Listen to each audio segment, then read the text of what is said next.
Hi යාළුවනේ අද අපි හදන්න යන්නේ බීචි කොළ සම්බෝලේ. ඔයාලත් හදලම බලන්න කොහොමද රසගොළ කියලා. අපි හිතන් බලමුද කොහොමද මේක හදන්නේ කියලා. මේකට අවශ්‍ය වෙනවා බීචි කොළ, ඒ වගේම සුදු ලුණු, රතු ලුණු, අමිරිස්, කන්තිච සල්පයක්, ඒ වගේම රසායනික පිහි ලුණු මේකට පොළොන් දාලා සියල්ල එකට දාලා දෙන්න කරලා තමයි තියෙන්නේ. දැන් බීචි කොළ ටික කරගන්න.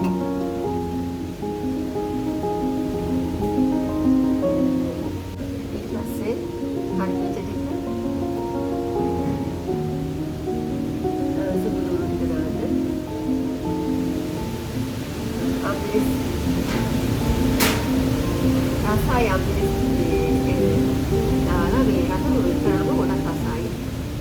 රස උරන කරලා ඒක කරලා ඊට පස්සේ පොඩ්ඩක් ඒකට ඇඩ් කරන්න. ඒ ඔය ටික ඉස්සෙල්ලා මේකට වතුර ටිකකුත් එක් කරගන්න. නැත්නම් බෙන්ඩ් එකේ හොදට. තෙල් දාගත්ත පොල් ටික ඒකට එක් කරගන්න.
වේදියේ යාළුවනේ අපි හදාගත්ත බීචි කොළ සම්බෝලේ මාරම රසයි.